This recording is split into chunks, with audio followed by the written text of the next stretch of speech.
One of the biggest challenges of managing a fleet of trucks, tractor trailers, and material handling equipment? Hassling with maintenance, repair, and vehicle breakdown. Transervice's dedicated contract maintenance service, DCM, takes that hassle away. We maintain your fleet, no matter what the configuration, to the highest standards, while giving you the greatest cost control. We offer preventative maintenance executed to maximum utilization, equipment life, and necessary repairs, all tracked by a state-of-the-art paperless computerized system. Assistance with equipment engineering, configuration, including new engine technology, and onboard computers for your fleet, as well as dedicated fleet contract maintenance. Dedicated on-site service facilities staffed with management and certified maintenance technicians, inventories of parts, tires, and fluids, and all necessary shop equipment, diagnostic tools, and technology. Supporting services such as equipment inspections and assistance with meeting regulatory requirements, DOT, OSHA, EPA. Contact us today to learn about our turnkey contract maintenance solutions. It's all about the experience, yours and ours.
Have you seen my kick-ass subscription box anywhere? Oh, there it is.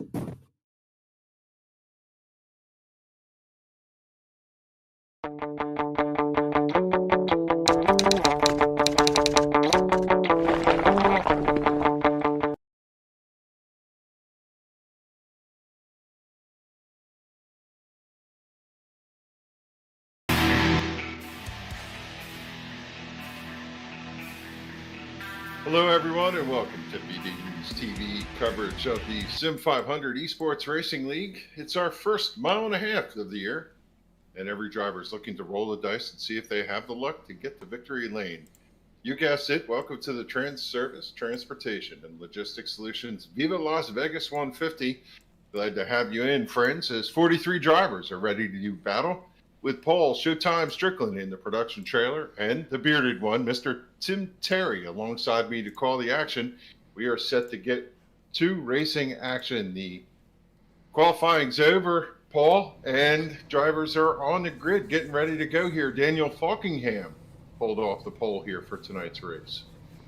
Yeah, Falkingham always quick here in the SIM500. Pretty much any series he runs in, especially here in the Transervice Cup Series. Sitting here in the production trailer, kind of keeping Tim Terry's seat warm here for a few moments as he runs down to the snack bar. And I actually told him to grab a pulled pork sandwich because I know they have them down at Stafford Motor Speedway. I imagine they have them out here in Vegas. But really looking forward to tonight's race, the Viva Las Vegas 150 here for the Transervice Cup Series. Easy enough for me to say. We've seen some great racing out of these guys on Monday nights. Very, very few cautions over the past few races, let alone last week. I think we had maybe 2 cautions last week throughout the entire race, and there's been some really good, clean heads-up racing, green flag racing with some of the best drivers in the iRacing service right here on Monday nights, and I'm very, very happy to say that they're here on Vidane TV. This is where they call home. Yeah, Fuller and Gilliland have split the last 4 races here, so you got to keep an eye on them. And with his win last week, Adam Gilliland extends his Monday night premier race wins to 20, 5 ahead of our pole sitter tonight, Daniel Falkingham. This is a comfortable racetrack, Paul. We were talking about the possibility of, could we go caution-free? I don't want to jinx it, but plenty of racing room here at the Las Vegas Motor Speedway. Let me get the old change bucket out here. We're in Vegas after all. What do you think the over-under we go caution-free here tonight? I am not ready to bet on that. Let's give you the top of the lineup here as they roll down the backstretch getting ready. Falkingham with the pole, qualifying time of 30.207. Pedro Mojica in the 58 is going to start second. Jose Gonzalez third. Fourth is Kevin Brown. Fifth, Joshua Williams. Adam Gilliland, last week's winner, starts in the 6th position. Tommy Ryan in the 99, 7th starting spot. 8th starting spot for Tyler Dalton came out of the qualifying pool. Josh Parker looking to change his 2021 fortunes here tonight at Las Vegas, 9th starting spot, and 10th for the 21 of Nicholas Cohen. As they roll around this racetrack, 65 laps they can run on a tank of fuel, and they're about to get set to go to work. It's up to Falkingham to kick it off as he rolls through the throttle, and they're going to start lap number 1. I would suspect that they could run 2 by 2 by 2 all the way through here in turns 1 and 2 to the backstretch, Tim. Yeah, I think they should be able to, and especially with this package that we're running, Kevin, you're going to see that Daytona Talladega style racing that we saw on Sunday with the real Cup cars, and we saw it with the eNASCAR Coca-Cola iRacing series here last week, that you really have to be on top of it because everything happens here really, really quickly, especially in a tight, confined space at Las Vegas. It's a mile and a half, but there's still a lot that can happen really quickly. It's 3 wide throughout this field. You just saw a tense moment that almost jinxed us there in turn 3 as Randy Yoakum bounced off another car. He was able to gather it up, didn't go to the fences. They're almost 3 wide for the lead out front as they'll run really tight, but after a while I suspect they're going to stretch it out, and then these drivers have plenty of racetrack to run. This setup, Tim, really loose in the beginning. Drivers have to be especially careful through the bumps out of turn number 4. We saw Jose Gonzalez get shuffled out of the lead. Now look at Josh Parker to the inside as they battle for position number 2. Got the 95 of Williams, and to the upside is that the 38 car maybe of Coleman. A great qualifying effort if that's the case. And they come by. There's Kevin Brown. Beautiful view down the back straightaway trying to navigate this pack. Unlike Kansas, which has a harsh transition, you can run the apron here smoothly. A lot of these drivers, as you see, will come down, and if they want a little more racetrack, they'll run down below that white line. It's not out of bounds here, as Falkingham is just kind of holding sway over top of these drivers. Good run by the number 23 side by side as here comes Josh Parker for the challenge of the lead down the backstretch. Parker going to go to the upside of Daniel Falkingham. Josh Williams going to be a part of this battle as well. Mentioned that might have been Chad Coleman. It's actually Pedro Mojica in the 58, not the 38. Misspoke about the qualifying effort because Chad Coleman qualified 39th. He's working his way through the field. But Pedro Mojica, after last week's race, trying to make a return to victory lane after really dominating that race last week in the Transervice Cup Series, and puts himself in a top 5 position. But how about Parker? The Interstate Batteries number 23. He is one of the eNASCAR NASCAR Heat Pro League drivers, and he's used to running up in front, and once again, running up front here in SIM500 as he'll come up this time and complete 5 laps. So we said on the opening, Fuller and Gilliland won the 2 races here last year, and Fuller and Gilliland won the races in 2019.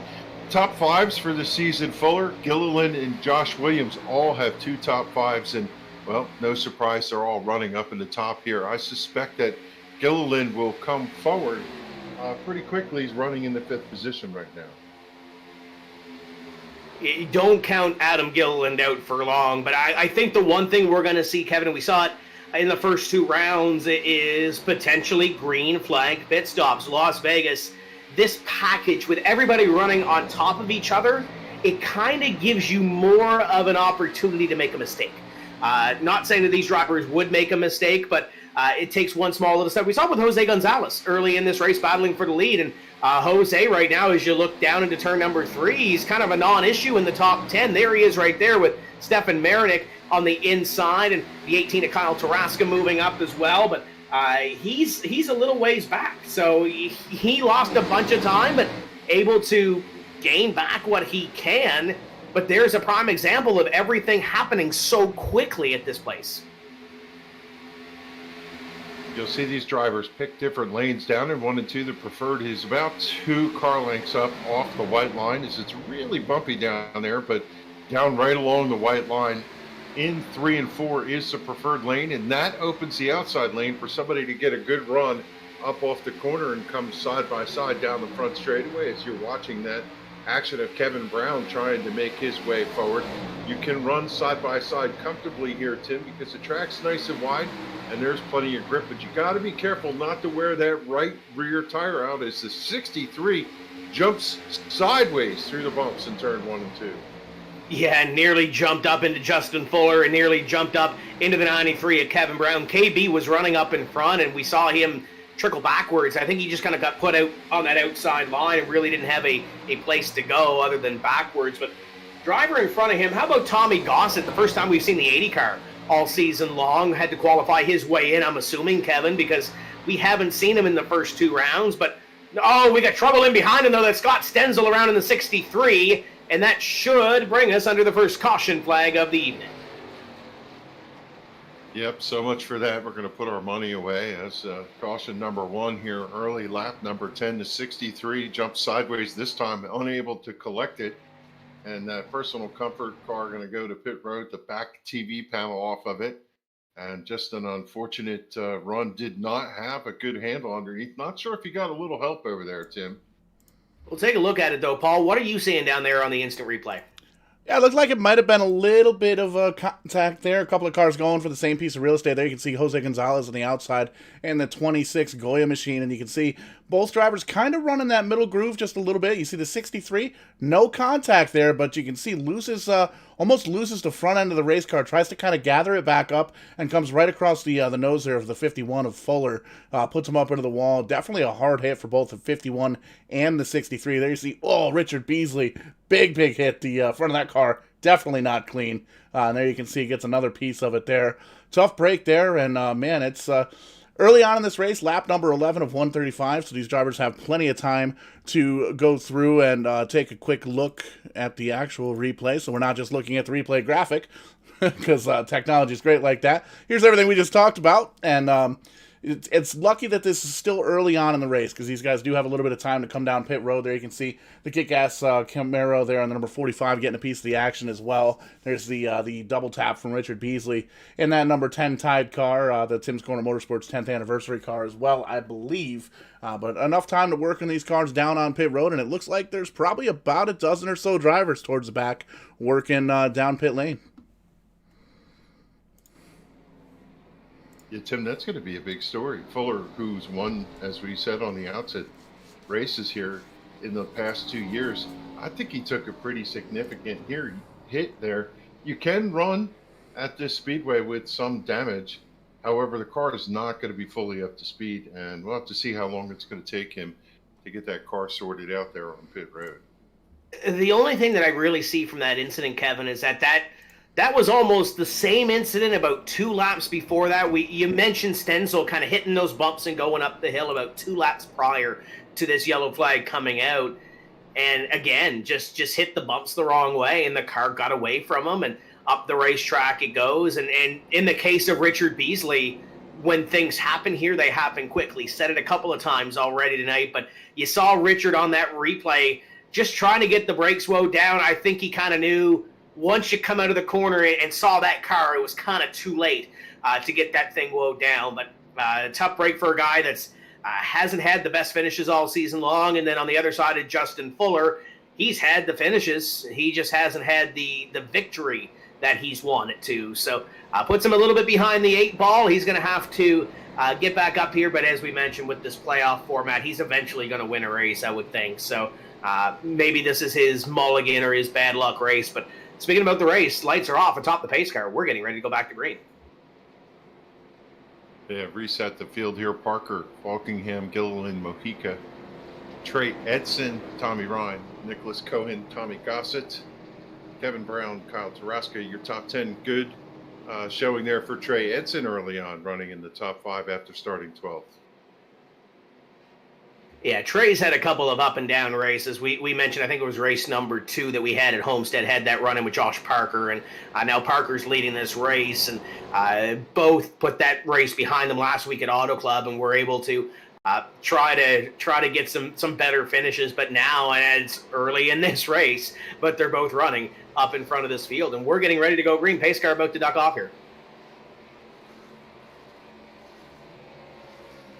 Here the engines come up to speed as the pace car turns left and lets the field go. It is going to be up to Parker to kick it off. And this is a super slow start. Everybody kind of jammed up there as now they're finally hitting the throttle and driving off the turn number 1. But that was a mess.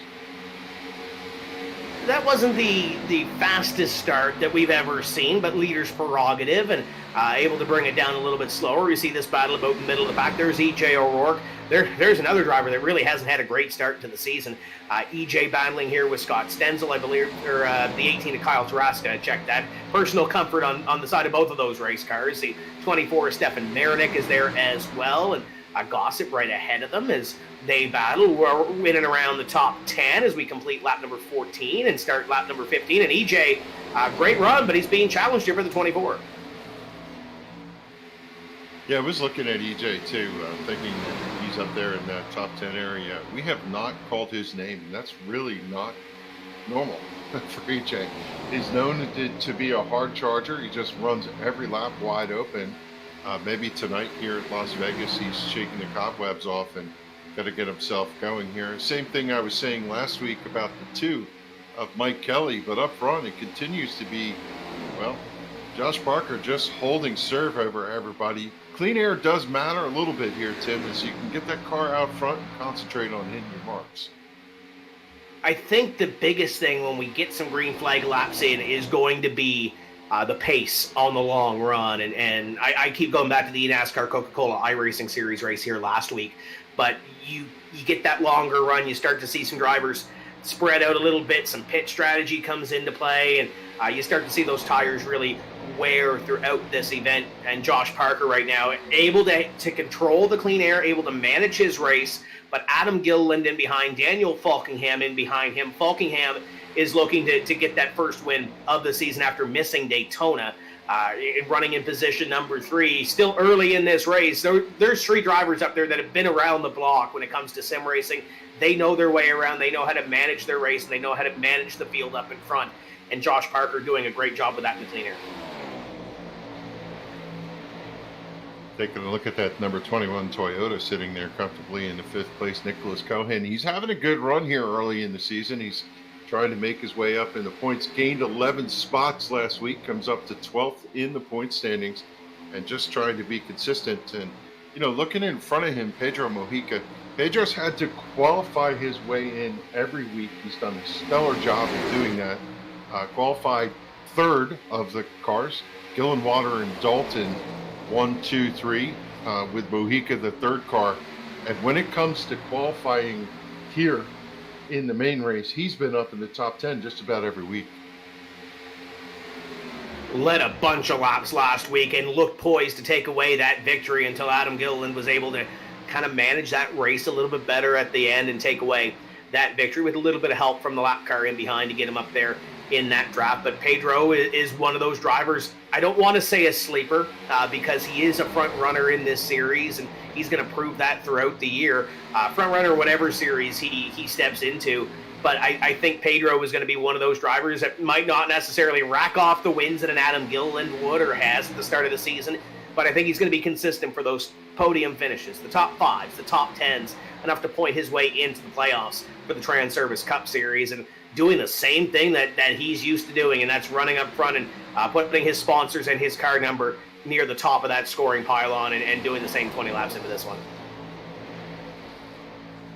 Yeah, we'll give a shout out to our friends watching over there on Facebook and YouTube. You can watch every week, whether you're watching live, the stars of the SIM500 series, or head over to the Vidane and or SIM500 Esports Racing Facebook pages or YouTube. You can check that out if you want to watch and chat with us. Going to say hi to Patrick Healy, who's watching from Enfield. How you doing, Patrick? Glad to have you in watching the show as things have kind of settled down out front, Tim. They're running nose to tail right now. These drivers have to be careful. You can run 65 laps on a tank of fuel. You could burn the tires off, especially that right rear sliding the entry into these corners. Yeah, this plays really heavy on that right rear. You got to conserve all these tires around this racer. I think we're good on tires when you look at tire sets in this race, looking at 4. So you've got plenty of tires to run this thing in. Just a matter of managing them and where you run. And you mentioned Pat Healy. Want to say hello to Pat as well. His car went to victory lane last week here on Vidane in the TCM Weekly iRacing Series. And Kevin, there's a new build tomorrow on iRacing. So we're going to get a new super late model. We're going to get Bristol Dirt as the 18 did almost a dirt move there up into Kevin Brown. Going to open the door for the 80 to the inside. It's still going at it for that spot. But new build tomorrow, so the Cup car is going to get some alterations as well. The track is going to get a little bit of an alteration too. So excited for that tomorrow, and excited for tomorrow because it looks like on Vidane TV, if you want to watch some sim racing, not only are we going to see potentially the brand new super late model tomorrow with the Eastbound guys, we're going Bristol Dirt truck racing tomorrow with TCM on a Tuesday night. So if you want to see some racing and you're a sim racing fan, or maybe you're just watching us for the first time and saying, hey, this is cool, head over to Vidane TV because we got some more racing this week and we got some new content tomorrow. I was watching some of those preview races a little earlier today in conference break, and yeah, that looks really, really cool. Huge fan of the dirt growing up, dirt racing, and I don't know, this Bristol thing just is so intriguing. It's going to be fun.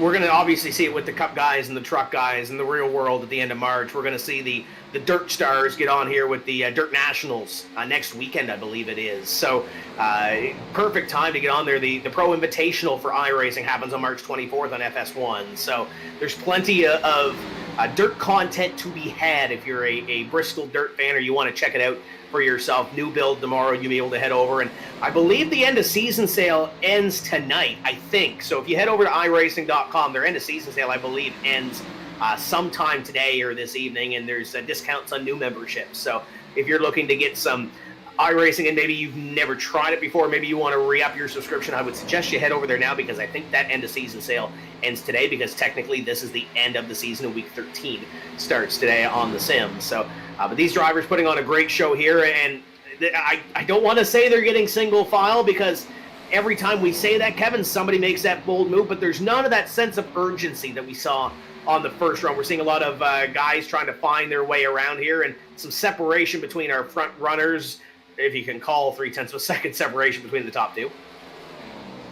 Yeah, first side-by-side battle I see is with Brian Macklin running back there about the 17th position. He's got Tyler Dalton running to his outside. He's going to best him and move up. Macklin was missing last week, comes back into the series today. Maybe take a lap with Macklin and talk a little bit about this racetrack. Originally flatter in configuration, they changed it and added progressive banking, 12 to 20 degrees, which means you can run the bottom and you can run the top. Really bumpy though. The sun wears on this racetrack so much, and it's got long sweeping straightaways with some banking. And you know, the other thing we'll talk about not too short of time here, is dropping off the pit road. A nice transition, one of the best in the series, getting off the pit road. And Macklin holding a pretty wheel right now. I know he didn't get the finish that he wanted to last week at Auto Club, and right now 16th. If you ask Brian Macklin, he's probably not too happy with that, riding around with Robert Gillenwater in front of him, and trying to make that move, and that beautiful looking Transervice number 30, but still plenty of time to make it happen. Over 100 laps to go and a couple of pit stops standing between now and the finish as he pokes his nose underneath the JDRF number 4 of Gillenwater. They'll go side by side. Stefan Marinick right up the road, and EJ O'Rourke right ahead of them. Yeah, this is the track, like we said, where you got to manage your tires just a little bit. So a lot of these drivers are going to pick and choose their opportunities. The way to get a pass here is get right to the back bumper up off the corner, draw alongside, and then race them into the next corner with the preferred line. And Macklin just executed a perfect pass. One car up high, out to the outside, bangs the wall. It's the number 80. He was able to collect it on the Nellis backstretch. Everybody driving by is certainly a lot of damage to the outside of that car.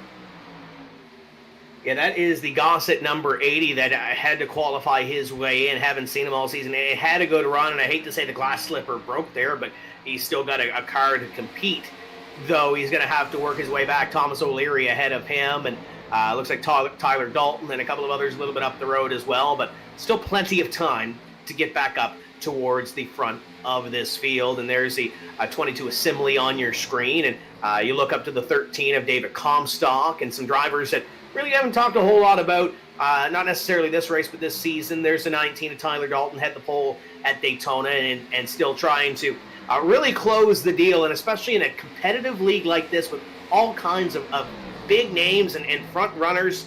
Sometimes it's hard to get that first, even if it's a podium finish or a top 5 finish, Kevin, and then you talk about wins. Once you get that first win, they all come seemingly a little bit easier, but even to get a top 5 in this series with the talent that you have, it gets difficult. Yeah, and it's funny as I watch Gossett drop off, he's going to go in and get some service to that. He was running a great race, but he was also possibly running right at the top end. When you're up in the top front of the field, you're running as hard as you can to maintain pace. First time he's, I think, this season run with us, qualified in on time, as you said, and he's going to have to take that number 80 Camaro in for a little bit of service. The right side really damaged. I don't know that he's got a tire down, but the car is off the pace. And at this point, 34 laps in, you could probably short pit it a little bit and get a little bit of that damage repaired, but probably going to be behind the 8 ball for a majority of this race. We'll come by this time and have 100 laps to go in this Transervice Cup Series round at the Las Vegas Motor Speedway. That is your battle for position number 2 on your screen. We saw Adam last week able to take the lead late in the race and able to kind of battle with Pedro Mojica at Auto Club and try to feel that battle for the lead out. And the veterans that both of those drivers are gave each other a lot of room and a lot of respect.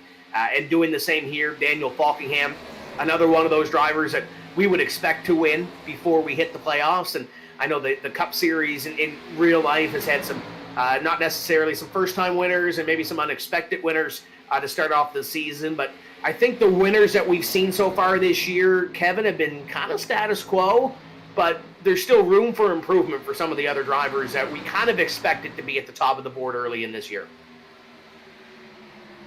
Yeah, it's early in the season, and usually, as they said in the Cup race yesterday, as soon as you get to these mile and a half, that kind of shows who's who. The other thing that we'll notice is the temperatures are kind of cooler this time of year, and as we get into that summer stretch, if the temps go up, the track gets a little slippery. Some of these drivers will have a different feel for the race car in those temperatures. But right now, when you talk about feel, Josh Parker on cruise control, that car is just on a rail. Yeah, on a rail, and doesn't seem to be able to dip a wheel the wrong way, and has a big enough lead. It's kind of fluctuated between 3 and 4 tenths, and there's that clean air in front of him. And there's not really a race car. There's a couple of race cars up the road, but for the most part, he's kind of keeping that thing on the straight and narrow. And I don't want to say Sunday drive, Kevin, but that's about what it looks like right now. Looks pretty smooth. Doesn't want to dip a wheel. And there's no real movement in that wheel to say that car is out of sorts or loose or sideways. It looks like a pretty comfortable race car right now. Yeah, he's running the seam coming up off. He allows the car to run completely out to where the end of the safer barrier is. He arcs the car in, turn 3 and 4, right down to the white line if he can get it there. The one thing I noticed, when you come off this corner, the white line takes a left bend, like a little kink. There's a big bump right there. You want to roll the car up a little bit coming off of turn number 4 to miss that bumper. It really unsettles the car. One thing that we see is he just went by a slow car.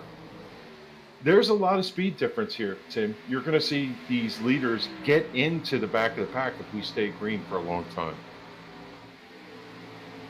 And I think we're going to see that because we've seen it out of these SIM500 drivers, and the respect word's been thrown around a couple of times, but most of these drivers that have raced with each other for a long while, whether it's here or whether it's in other facets of the sim hosted races, the Coke Series, what have you, other private hosted leagues, there's a lot of respect between these, I don't want to say upper level drivers, because some of them won't say that they're upper level drivers to themselves or try to give them that point, but they've been there before. They know how to run up front, and there's that respect level. I think we're going to see green flag pit stops, but the one thing you mentioned when we rode on board a little bit earlier on with some of these guys, we mentioned with Macklin, that green flag pit stops, being able to get that car woed down and get it onto pit road without, either speeding or getting the thing sideways or being aggressive to attack that line to not lose any time. Yeah, there's the caution. I was going to say that might be what would trigger a caution, but the yellow lights are on around the Las Vegas Motor Speedway, so the yellow flag for the second time today will fly. We'll go down to our producer. You can take a look at that number 21 car who was sitting sideways here on the front stretch. Yeah, it gives us an opportunity to pull up the Kong Beer Bong instant replay, and got to give a shout out to Kong Beer Bong for signing on as a affiliate sponsor here at Vidane TV.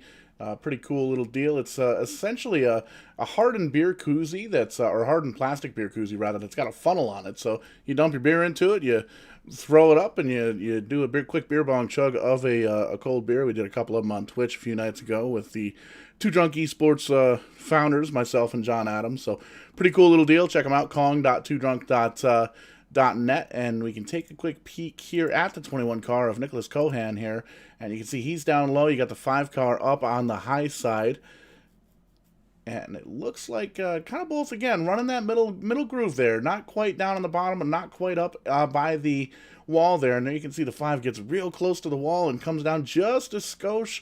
Spotter didn't tell him it was clear, and unfortunately both of the drivers go up into that outside wall, and there you can see the 5 doesn't quite get woed up just a little bit, so there's a couple more taps there on the driver's side of the number 21 of Nicholas Cohan. So a tough break for him because there's a lot of bent sheet metal all the way around that car, and it looks like he's going to do the quick tow down to pit road. It looks like he's already retired from the race, so tough break for the number 21 car, but good news for the number 10 of Richard Beasley as he makes another lap here. That's going to move Richard up into the 38th position.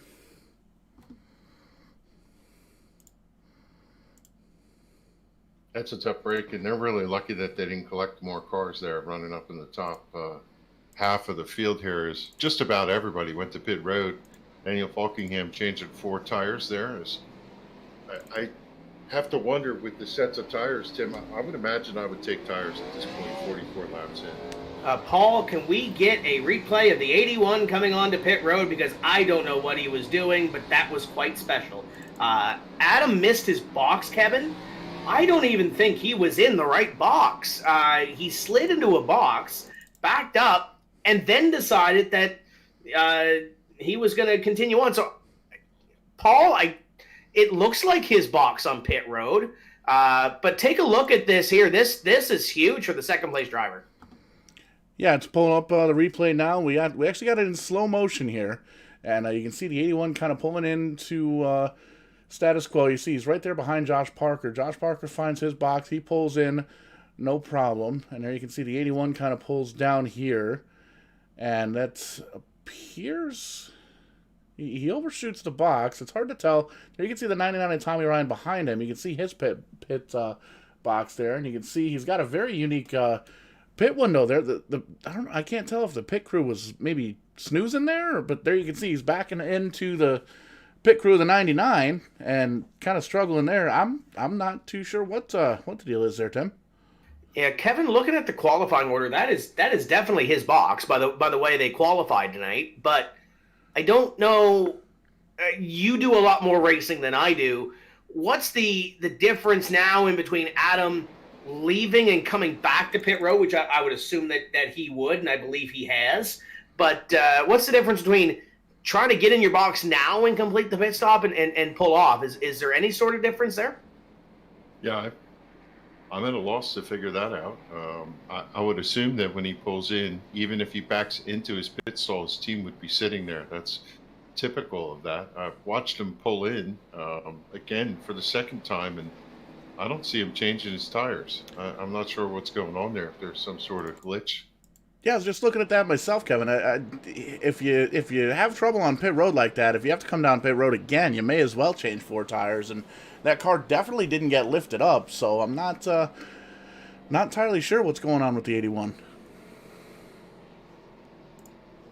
And I know they utilize, I believe, TeamSpeak, so I don't see them in the Discord channel to even ask the question to them. So we'll see if Adam can rebound. If anybody is in a race car that can bring it from the rear to the front of the field, I would put Adam Gilliland in there 9 times out of 10. And that personal comfort Gary Mercer Trucking number 81 is going to be flying towards the front of the field. But I think the bigger story coming off of pit road is Josh Parker is now second. Daniel Falkingham won the race off of pit road, so he will restart in first. It'll be Falkingham, Parker, Mojica, Tommy Ryan, and Mike Kelly, your top 5, leading them back to green. Kevin Brown is on the outside of row number 3. Kyle Taraska, Brian Macklin gains a couple of spots. Elliot Henderson is in the top 10, and E.J. O'Rourke in the number 41 completes your top 10. So Kevin, comers and goers, we talk about him throughout the race. Now we've got Adam Gilliland in behind, but I don't think he's going to be there for long.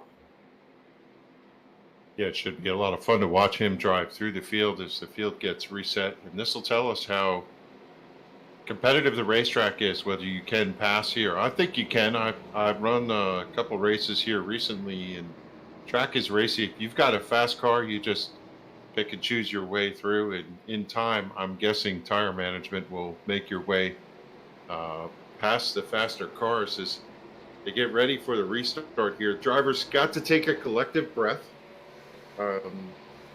Yeah, this is where you start to think about your strategy and how you're going to run the rest of your race. How's your car been? How much should you push? Some drivers push too hard in the beginning, wear their tires out, and then decide that they're going to run a little easier this run, or maybe they need to run a little harder. We're going to find out as they come up to speed here. We'll see if anybody makes any appreciable gains, and we'll certainly keep an eye on the 81. Most of these drivers have 2 sets of tires sitting down in the pit area, and with this run, you could realistically, if it went green, Kevin, split it up and do 1 stop from here on in, so you might have 1 more set of tires for a potential green-white checker near the end, but we'll deal with that. We'll skin that cat a little bit later on as the 39 comes up at a corner number 4. He'll lead lap number 47. 3 wide and behind. How about Kevin Brown in the middle of that pack as the 93 is stuck in the middle of the outside. I believe that might be the 13 at Comstock as he goes, and Josh Parker out in front's going for the lead. There's so much action around this racetrack. Parker's going to go back to the lead, though. Tell you whose car looked nervous is Taraska down there on the bottom, drove through the bumps in that number 18. The car wiggled through the middle of the corner and then wiggled coming up off. That allowed Kevin Brown on the outside lane, smoother racetrack, to drive off from him. Brown, he's still not done yet. He's going to draw alongside the number 2 of Mike Kelly to see if he can get that position. And as I look at Brown's car, I notice front end is wrinkled on that car. And Mike Kelly is coming to the front of the field. Kevin, I know in the first couple of rounds of this Transervice Cup Series, you kind of mentioned that I don't want to use the word disappointment, but maybe punching in a little under his weight when it comes to finishes in this series. And I think this is, besides Daytona, this is the strongest run we've seen him in, and albeit still early in this race. Don't want to jinx anything, touch a little bit of wood, but right now in the top 5 and looking pretty solid for this 2 team. Yeah, let's not broadcast or curse any of these guys. That's a good run for Macklin, although, oh my gosh, that car's a handful. He was sideways, and I thought he was going to lose it. Of course, he's got a good handle on that steering wheel, but Macklin was up in that top 5 position, now drops to 7th after that scary moment Got to collect himself, drop back in behind the number 95 of Joshua Williams. Yeah, he'll race again, but boy, that was tense over there.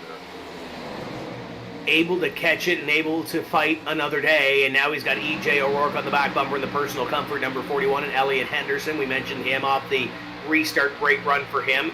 Mike Kelly side by side with Pedro Mojica, as you see off that shot, and in front of them, it looks like there's another battle starting to brew. Kyle Tarasca coming to the front of the field as well. You see a great battle here throughout. Great job from the chopper cam or the helicopter view there. But now this battle is between Kyle Tarasca, Mike Kelly, Kevin Brown, and Josh Parker leads it with Daniel Falkingham and Pedro Mojica part of a great little battle here up front.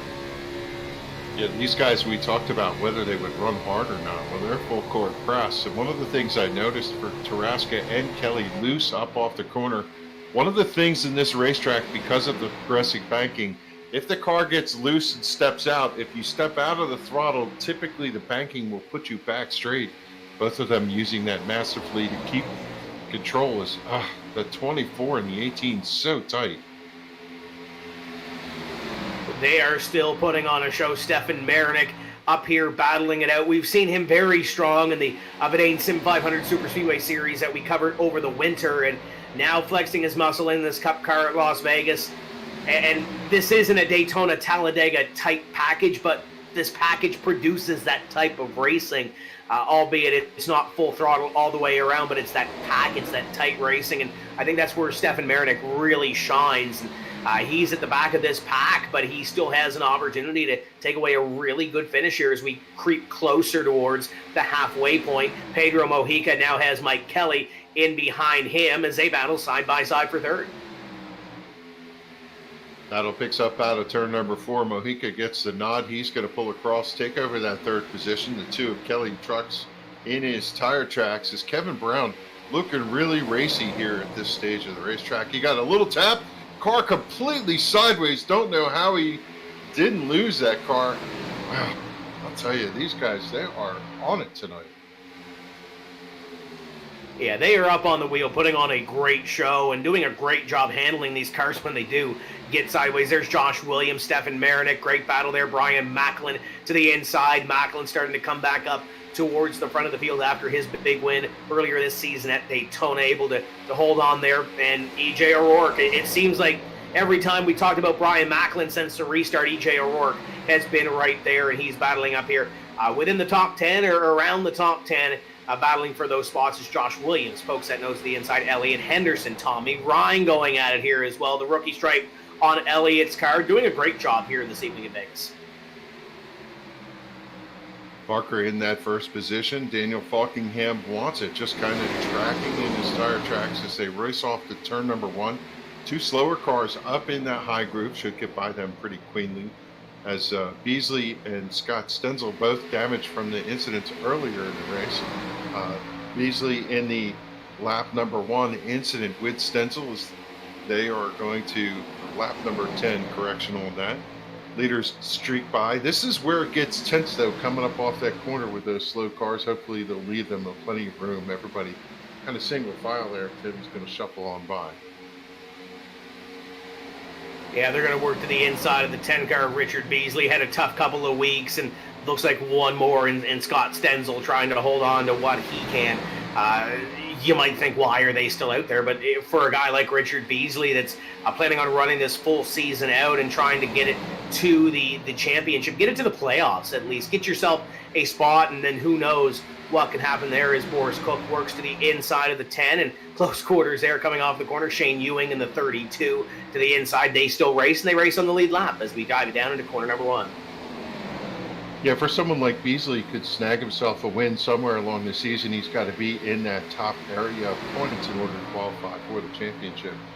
These drivers know that, so they're going to slog through this as we see the 43 of Roth come through here. A couple drivers we haven't talked about but having solid runs. Roth right now running the 43 in that 18th position, just kind of picking his way forward. Started 29th, having a pretty good run. Chad Coleman, have not talked about him. He's sitting right there in front of him in the tap-out tuning Camaro. He started 39th, almost shotgun on the field, currently running 18th. he hasn't had the greatest of qualifying efforts this year, and I'm sure Chad will tell you that, but he's starting to work his way methodically towards the front. We're not to the halfway point yet. We're about 8 laps shy or so of halfway, but he's there. There's another driver that's fallen back after starting up front, Jose Gonzalez.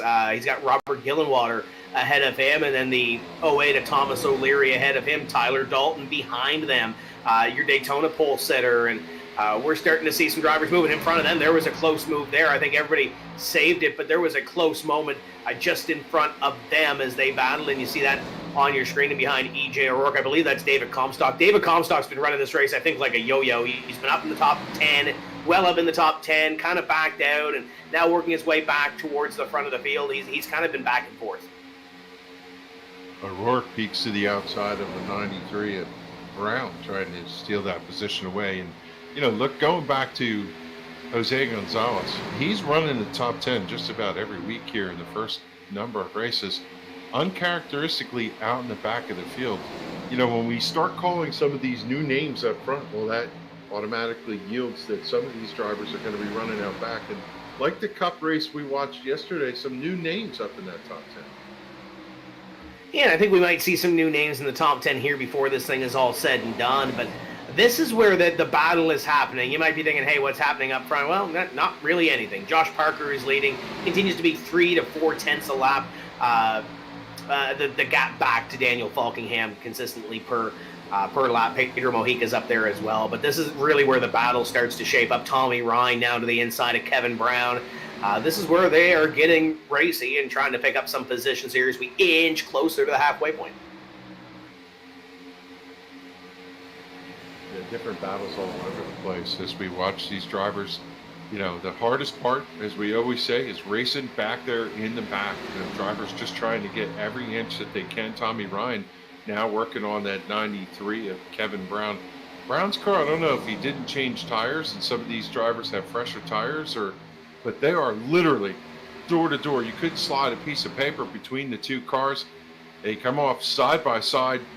Ryan moves down to get away from the draft. He's going to pull up to the 93, unable to make that position as Brown hanging tough on the outside.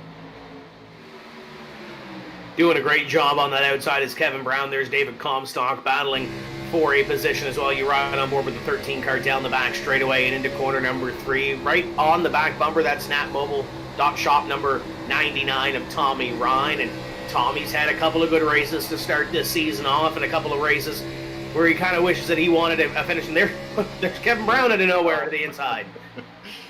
Just sliced across the nose of Comstock. He's going to drive down underneath. He just had a good run and wasn't going to lose it as he rides around the 99 of Tommy Ryan. Ryan probably watched that one out the mirror saying, wow, go ahead. And I'm sure he saw a little bit out of the side and kind of knew he was there. But Kevin Brown making some moves and putting on a show like he usually does. He's going to try to pick up that spot on David Comstock, and in behind, here comes Jose Gonzalez, trying to pick up a spot on Henderson. So this is about the point in the run where we start to see some comers and goers. The fuel load gets a little bit lighter. The tires start getting a little bit angry. For some of these drivers that are kind of hanging on that right rear, as we talked about earlier, that right rear is going to start getting a little bit angry. And for the top, I want to say the top 6, 7, 8 or so, they kind of found a place to race.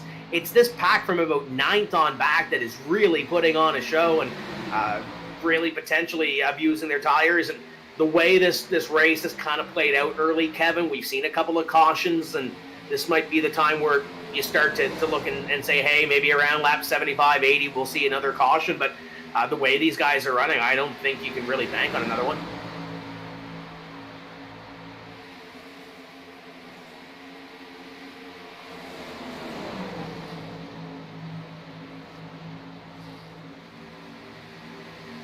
Continuing to run side by side, the 26 of Jose Gonzalez to the inside of the 08 of Thomas O'Leary, the 37 of Elliot Henderson in behind. And Kevin, these side-by-side battles, they continue on throughout the middle of this pack. There's Chad Coleman driving it in deep. Yeah, this is where we talked about some drivers went and got tires, other drivers might have changed 2 or no tires, and you got to defend your turf. But if you see somebody underneath, you just hold your line, let them go. You'll get them later.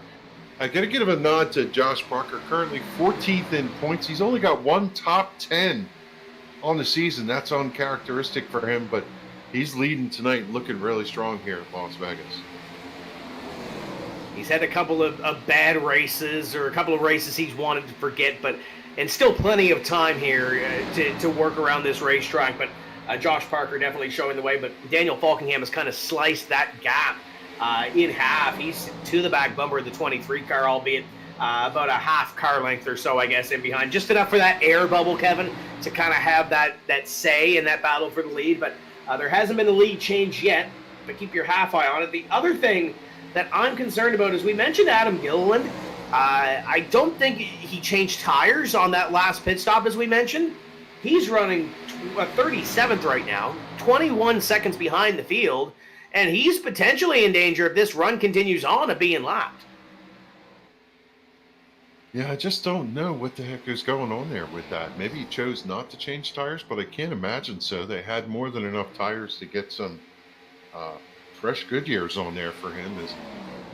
Yeah, don't know. I don't know that he'll get lapped anytime soon. I think if he sees these leaders going and he's got a decent car, he'll drive off. But could he be trying to save some fuel, maybe? He came down again to take fuel. I don't know if there's something amiss with his stall and tires or whatever you want to go with, but I don't know if he took tires or not. And by the looks of the lap times, I don't think he did. And I don't know if Paul can get an onboard shot of the 23 as he comes into turn number 1 and 2 and take a look down the back straightaway and see what traffic is ahead of him. You got Scott Stenzel and Richard Beasley kind of up there, way off into the distance, right there going down to the corner, and that other car ahead of them that was just entering turn 3 as Josh was exiting turn 2 is Adam Gilliland. So he's got some time, but if this pace continues up and we stay green, Josh Parker is likely going to get there. Josh Parker this time by was a 31.85 to Adam Gilliland's 32.38. So there's still about a half second or so in between on their best laps. So there's still some time, but does this thing stay green? Do these drivers have an opportunity to come down? When does Josh Parker come down under green? I think you wait a little bit to kind of break this run up into 2, but we're in the second half of this race, so now it's use the cliche that you want to, Kevin, because we're in Vegas. Put the cards on the table, start to plot your move for maybe that all in on the river. I look at the gas mileage strategy. I think they could run anywhere from 65, 67 laps. That would take him to around 112, 114. I don't think he could save enough to get to lap 120.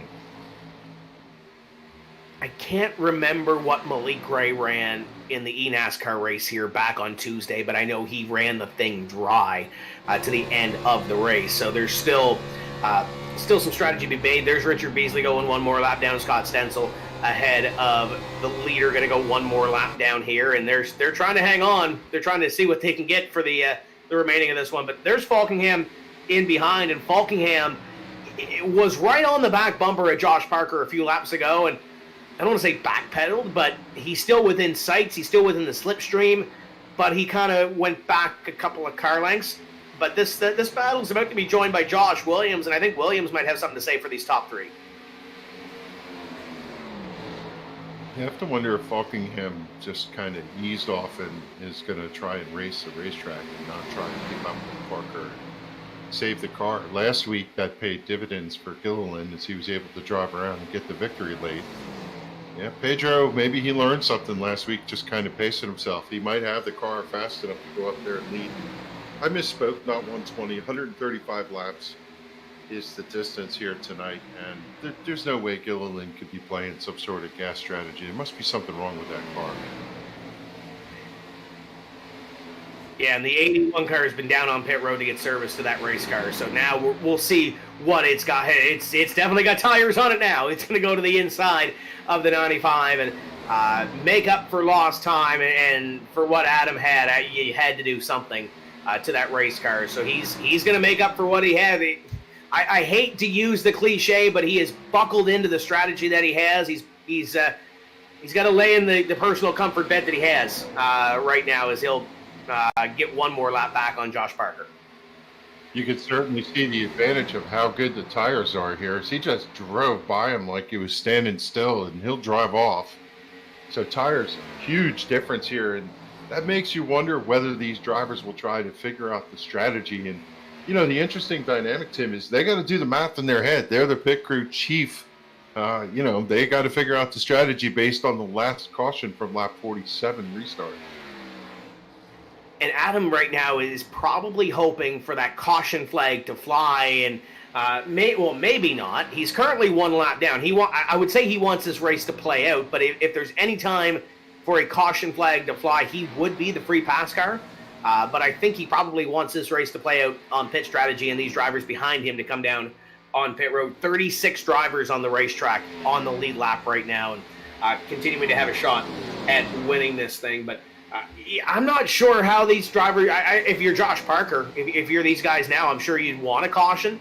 Come down pit road, get service to your race car. You're on the outer reaches of being able to make it the whole way on fuel if it stayed green from there on in. But we'll see how this all shakes out. But Josh Parker almost running a race similar to what Pedro Mojica did last week, where he's dominated the race, run up front. He's trying to close the deal, but we'll see what happens in these remaining laps as we complete 81.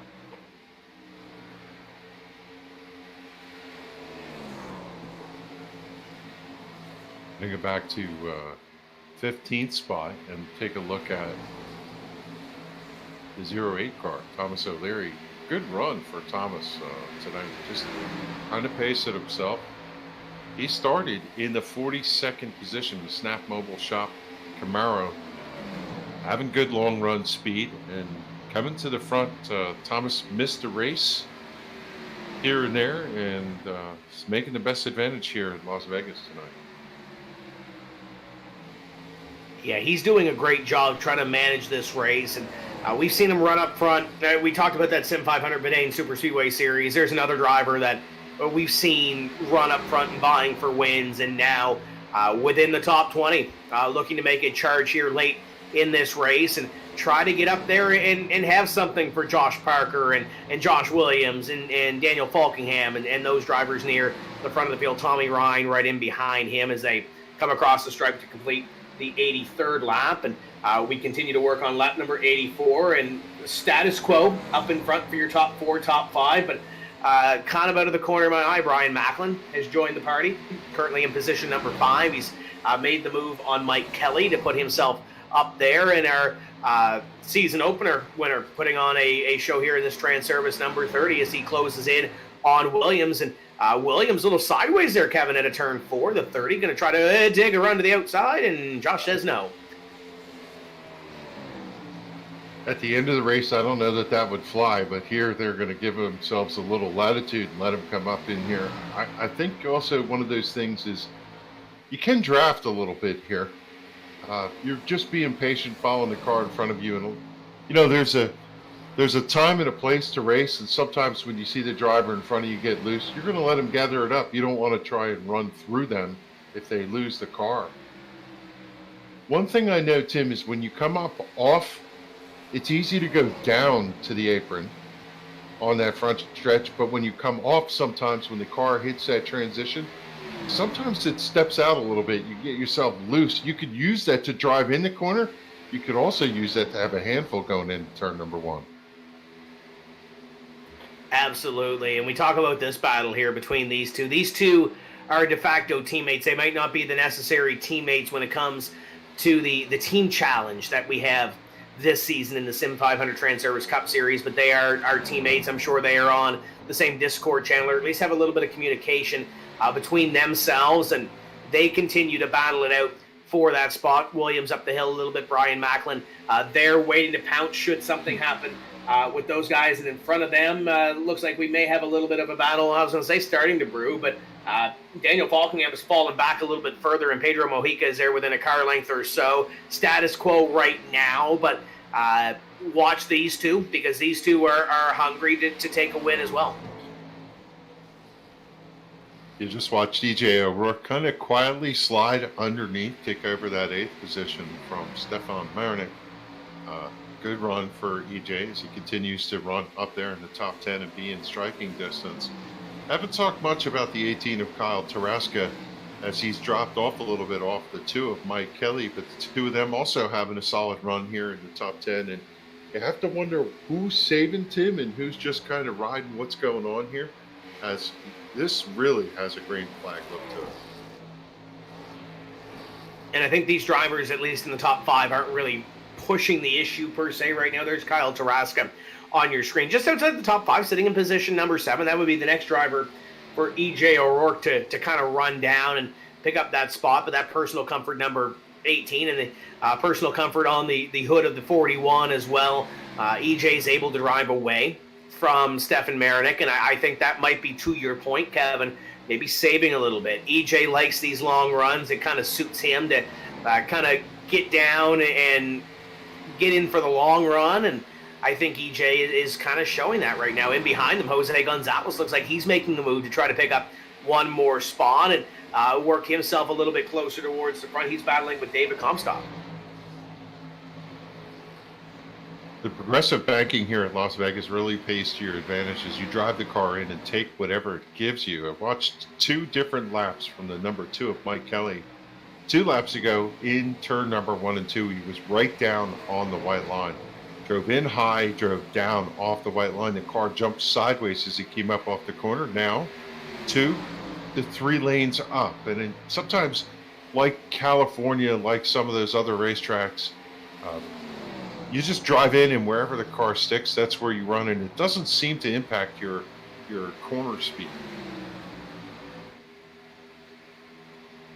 And you see another battle here starting to form, and you talk about carrying speed and carrying that momentum. Kevin Brown was able to do so down that front straightaway, into the inside, down into turn number 1, and Jose Gonzalez, and picks up one more position. And I look at the scoring monitor. Did Kevin Brown maybe come down pit road already?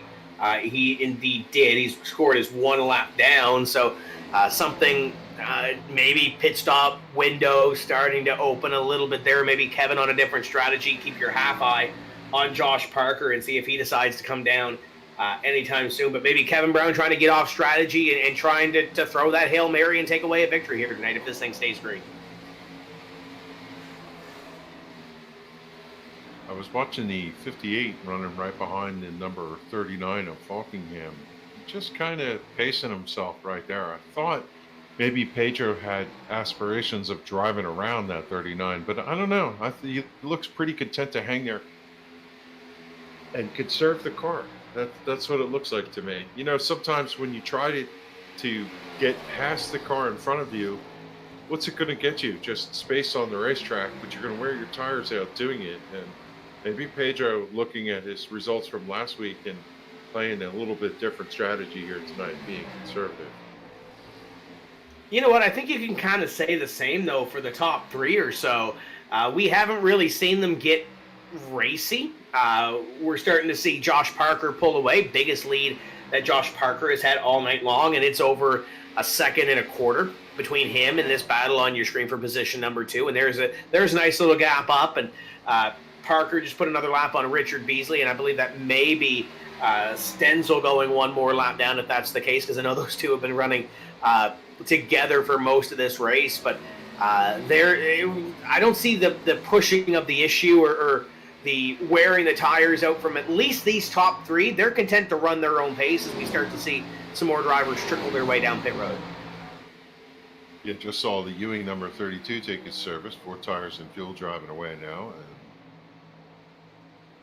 And as you're pointing out, some of these drivers, the strategy means it's time for them to go. Now you got to be careful if you're running on the back bumper of a car in front of you, that you pay attention as to whether they're going to pit or not. Arm out the window, chat message for you, especially when you look at someone like Mojica, who's running right behind the number 39. If the 39 is going to pit, the 58 of Mojica really needs to know that. Mike Kelly, the first one really within the top 10, I think, to put the hand out the window and come down onto pit road, besides Kevin Brown a little bit earlier on. But I think this is where the window starts to not necessarily be ajar, but I think kicked open right now, Kevin. I think this might be the final round of green flag pit stops for the evening, and Josh Parker is coming onto pit road. 23 car going to come onto pit road and relinquish the lead. He'll come down to pit road, and I almost wavered there a little bit as Daniel Falkingham takes the lead, because it was aggressive for Parker the way he entered pit road, but kind of straddled that apron and almost got that thing upset. But this is it. This is the money stop for Josh Parker if this thing stays green. Parker drops in his pit stall. You can bet he's going to take 4 tires and fuel here as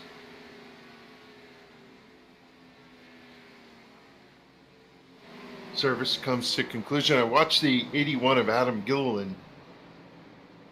He'd gathered a half a track, and now he's going to come around, and I'm pretty sure he's going to pass Josh Parker twice and get back to the lead lap here. He may get back to the lead of Parker, Falkingham, and Mojica now on pit road. They're going to have fresher tires, so I'm interested to see how this plays out. I don't know how much Adam packed that fuel load in as the 39 stops in his box, 58 stops in his box. They're going to get service. Now, the one thing that I'm going to note is the last caution flag that we had when we had pit stops. Daniel Falkingham's pit stop was quicker than Josh Parker's and was able to get the lead away on that cycle of caution flag pit stops. We'll see how this all shakes out here, but looking at the 23, as you see him on the screen, Josh Parker has the 95 ahead of him. Josh Williams may have got out ahead of the 23 on his pit stop. That'll be the beneficiary or the benefit of coming in a couple laps early, having those fresher tires and getting that speed. Josh Parker should be able to get back up here and, if not, take the lead battle with the number 95.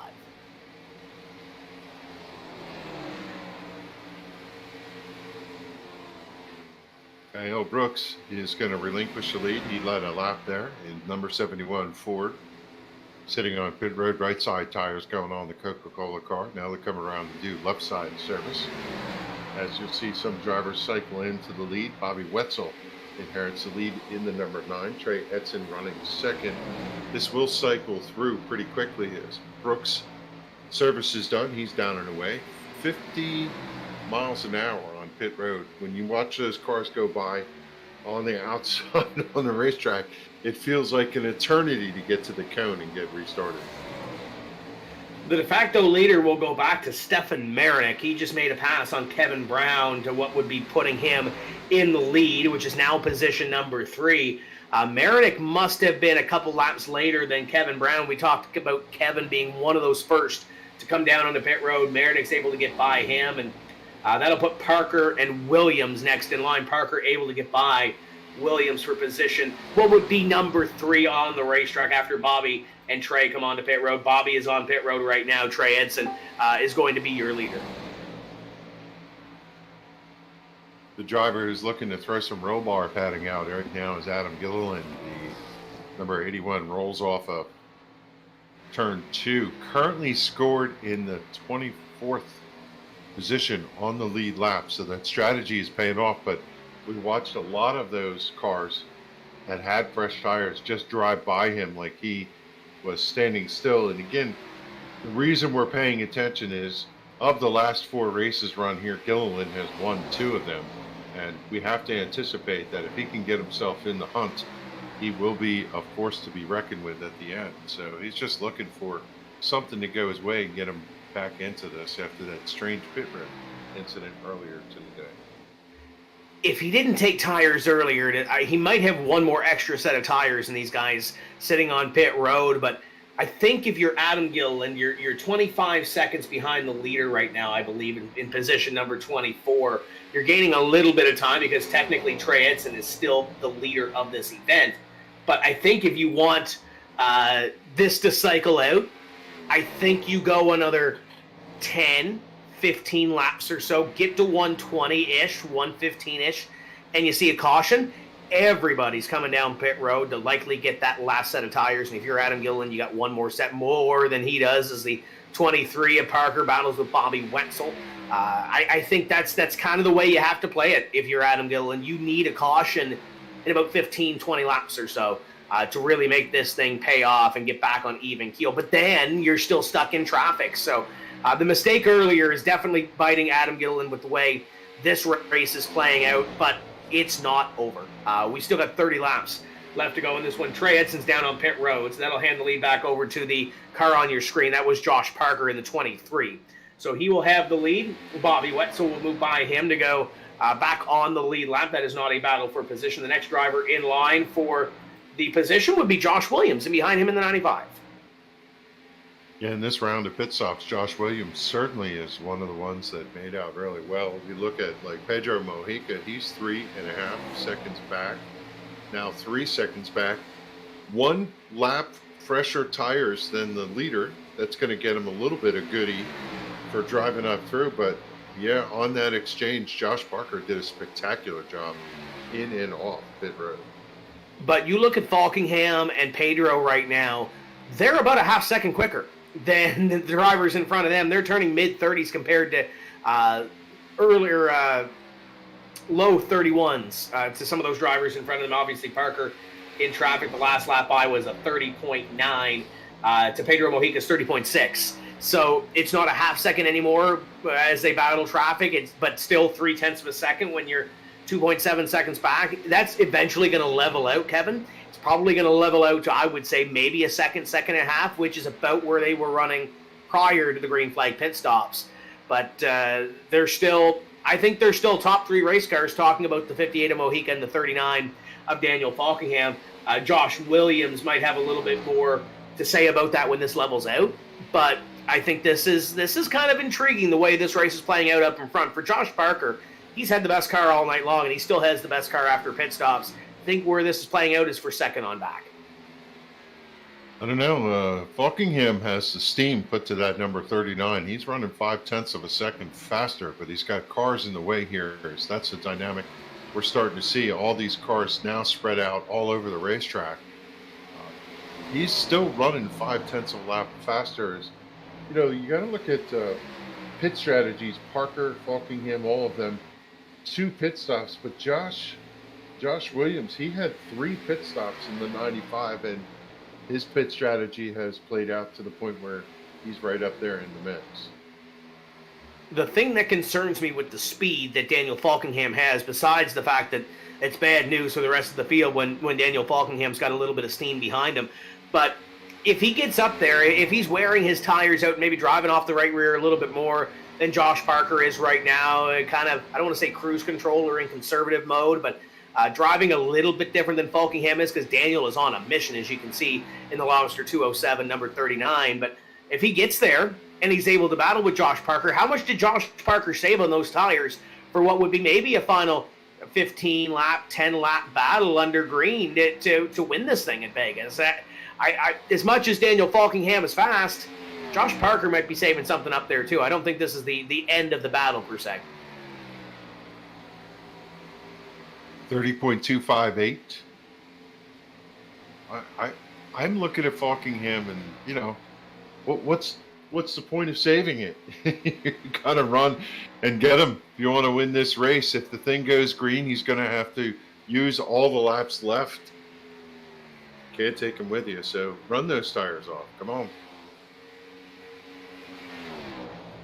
So the 39 on your screen of Daniel Falkingham still trying to get up there and battle with Josh Parker in the closing laps of this Transervice Cup Series race at the Las Vegas Motor Speedway, and a little bit of traffic ahead of him, but clean sailing between himself and Parker. But there's still plenty of time to play this thing out. Looking back through the top 10, for the most part, Kevin, I think everybody is kind of status quo from where they were before. Kyle Taraska has entered the top 5. Mike Kelly hanging on to 6th. Tim Johnston kind of knocking on the door of a top 10 run, currently sitting back there in position number 11. We saw Marinik and Macklin kind of go at it there for a moment. So there's some battles still within the top 10 to seal this thing all up with 20 laps to go, as you see Macklin taking that spot from Marinik and trying to close himself in on Mike Kelly. I think he's got a little bit of steam to get at least a top 5 run before this thing's all said and done. Yeah, looking back there, one of the drivers who had one of the stronger runs earlier was Kevin Brown, running 15th right now. That exchange of pit stops was not kind to him. Still a respectable run given the strength of this field, but you're right. Timothy Johnson in that 28, consistently quiet but strong runs, and another good one going here tonight as he's knocking on the door for a top 10. There's Tyler Dalton to the inside of the 63 to move by him and close back up on Kevin Brown. The pit stop strategy looked good a little bit earlier on for Kevin Brown, but falling back in through the field and where he was running in the top 10 earlier tonight is probably not going to be where he finishes this one. There's Thomas O'Leary in the 08. We talked about him knocking on the door of a top 10 finish, currently running 18th. He's battling with Guile Brooks, and Brooks a little bit newer tires on that race car, going to move by and pick up one more position. That was a battle for position. Doug Roth right in behind them as well. So less than 20 laps to go now from Las Vegas Motor Speedway, and for the most part, this thing's kind of playing out to the way Josh Parker wants it to. Daniel Falkingham is closing in, Kevin, but he's not closing in at the rate he was a little bit earlier. Yeah, I suspect he's run a little bit of the good off of those tires. It's going to level off, and that's the way it's going to be as we look at the lap times. Pretty consistent all the way through the pack. Maybe Brian Macklin back there in the 7th position, still clicking off a couple of respectable laps, but everything has kind of settled down. And really, some of these drivers, if they're going to want a shot at trying to unseat Josh Parker tonight, they're going to need a caution. Yeah, they're going to need a yellow flag. Falkingham might be able to make up a little bit of that 1.3 second gap. I don't know if he's going to be able to make it up to get to Josh Parker and then have enough to battle it out for the victory. But there's two different drivers on potentially two different strategies or two different ways of thinking about the tires. Is Glenn Campbell about to go a lap down to the 23 of Parker? The Transervice number 44 will fall into the rearview mirror, and Parker will continue to mosey on through and try to pick up the win, getting a little bit closer each and every lap to go into victory lane and locking himself into the Transervice Cup Series playoffs. This time by 119 laps will be completed. It's 16 laps to go from Las Vegas. Take a moment in the action to tell you that this series is sponsored by Transervice, brought to you by the Transervice Transportation and Logistics Solutions. Based in Lake Success, New York, Transervice currently manages approximately 25,000 pieces of equipment in 120 regional and local facilities across North America. With a workforce of 1,200 strong, including 1,000 drivers and technicians for 50 years, Transervice provides innovative solutions. www.transervice.com, a history of service, a tradition of excellence, and we thank them for sponsoring the SIM500 Monday Night Series. And proud sponsor of many of these cars on this racetrack, including Brian Macklin. We mentioned him a little bit earlier, trying to beat the door down on a top 5 finish here this evening, as you see that beautiful number 30 Transervice car on your screen. He's got about a second or so to reel in Kyle Tarasca. Might be easier said than done in the remaining 15 laps of this race, but still got a little bit of time to get there for the driver that's already locked in to the playoffs and last season's Rookie of the Year in the Transervice Cup Series. Lap 122 being worked on the board as Josh Parker continues to lead, and the gap is coming down between himself and Daniel Falkingham, but I don't know if it's going to be enough to get there. It's to a second now, but it's not coming down, I don't think, as much as it needs to, but maybe Falkingham saved something. Maybe he's got something we don't know about. Yeah, there's just a certain je ne sais quoi, right? If you can find that right groove, find the right traction, keep that speed going through the corners, and somebody like Daniel Falkingham, man, I've never seen anybody chase the rabbit like him. He wants wins. That's all there is to it. And he always seems to find the speed, and he's closed it down to an even second, 1.00 that last time by. You could say that driver on the 39 is up on the wheel. After missing Daytona, he's definitely got a fire lit underneath him, and it's around a second. It's kind of stabilized to a second. He's got to get by Glenn Campbell in order to get to the 23 of Parker. But he's running at a time, and I don't want to say he's running out of steam, but once he got to that 1 second gap, he kind of chiseled off a couple of tenths in about 5 laps, but now he hasn't been able to get there, and now he's got to get by the 44, and might be a little easier said than done with the way the bubble and the air works around these race cars. He's kind of stalled in behind there, and this might be, I don't want to say this is going to be the deciding factor, but he's got to get by the 44, and then he's got to reel in a second. We saw the 44 show a little courtesy to the 23, but he is racing for position, trying to get the best finish he can, and there's no reason he has to pull over. And unfortunately, he's occupying the lane that the 39 wants. 39, I think, is signaling a little bit. He's going to scrape the paint off the back bumper, trying to see if he could work his way past that. Glenn Campbell, number 44, is now he's going to pick low, and I think Campbell's going to yield the line. And here's the other thing, too, that if we do get a caution, Glenn Campbell's the free pass car. The next car on the list is Frank Peacock, and ahead of your leader, but may not go a lot down before this thing is all said and done. So if there is a caution flag that does come out, Glenn Campbell would be that free pass car. And with the things that have happened on late race restarts, there's 33 drivers currently on the lead lap. That could benefit the 44 if there was a caution flag. But this thing is looking green as Josh Parker now doing what he has to. The gap is now 1.2 seconds back, so he's gained a little bit on Daniel Falkingham. Pedro Mojica comfortably in position number 3. Josh Williams has fallen back off the pace of the top 4. Kyle Tarasca in 5th, and Brian Macklin is closing in on that battle. We may have a new 5th place driver before this thing is all said and done. Yeah, consistently, Macklin's been really fast here as he's hunting at number 18 right in front of him with Kyle Tarasca. Good drop by Kyle. And, you know, we have to go back and where is the Adam Gilliland car? 31st, still on the lead lap, but that story is not going to play out the way he wanted. The bottom line is not a factor. After winning 2 races here in the last 2 weeks, Adam Gilliland is not going to finish where he wants to, and I'm sure he's going to be kicking himself for this run here this evening, and come by this time and complete one more lap. 128 in the books, and we now got 7 laps remaining in this event, and it's coming down to the end. And you look through the top 10, nothing's really changed since the last time that we spoke about the top 10. We may have a change for 9th in the final couple laps. Stefan Marinick has Tim Johnston to the back bumper, and EJ O'Rourke are there as well. And you know, a famous guy by the name of Jordan Hightower once told me you don't get top 10s by finishing 11th. There's 3 cars in that battle. 2 of them are going to finish in the top 10. One's not. Tower, I remember that name. I'm looking at the point championship, and you know, a lot of these guys are having a solid run here, except for Fuller. Just not a good night for him. But Mojica comes in here tied for 3rd with Adam Gilliland. He's going to break that away. Tarasca running in the top 5. Another solid journeyman effort for Kyle Tarasca, sitting 2nd in points. And Josh Williams, who is leading the points coming in, currently running 4th. So don't expect a lot of flip-flop except for Gilliland to drop a little bit. And, you know, quietly right back there is Tommy Ryan. Where is he running tonight? He's sitting there in the 13th position. Not a bad effort.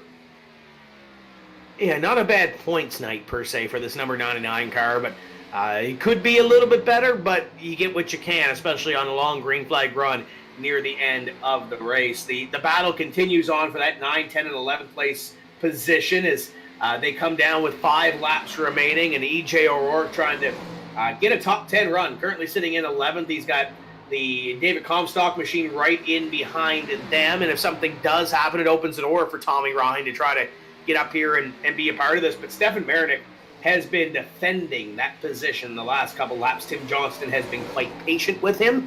I don't know how patient he gets if we get to the white flag, but Marinick doing a great job holding down this position. Yeah, 11th is okay, but 10th is better.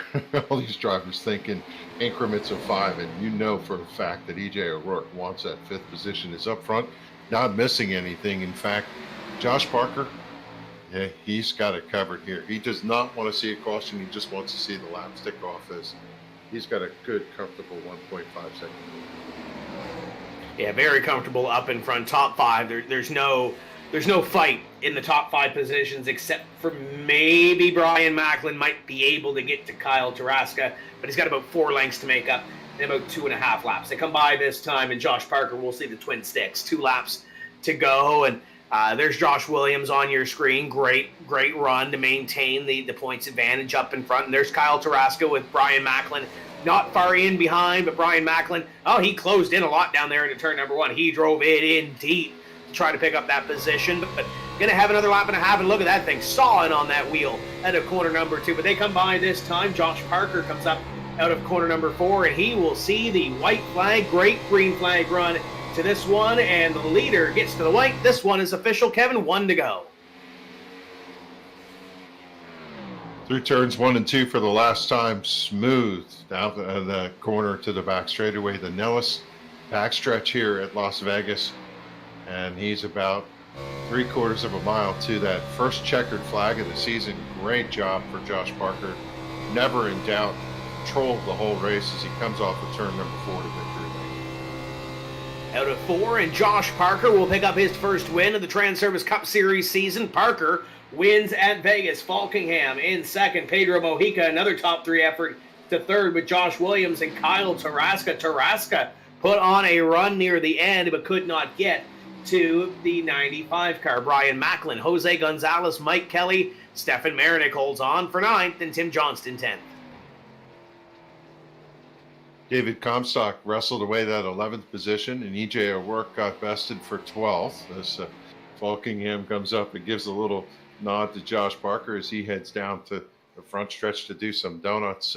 Elliot Henderson, good solid run, 14th. Top 15 for Tyler Dalton. Kyle Brooks in the 71, finishes 16th as Parker burning him down here on the front stretch. 17th for Kevin Brown. Robert Gillenwater, 18th. 19th for Thomas O'Leary, and Doug Roth rounds out your top 20. Tim, next week is the Phoenix race, which is the last one where some of these drivers are guaranteed. After Phoenix, they all qualify on time. That's really going to change the dynamic of the season.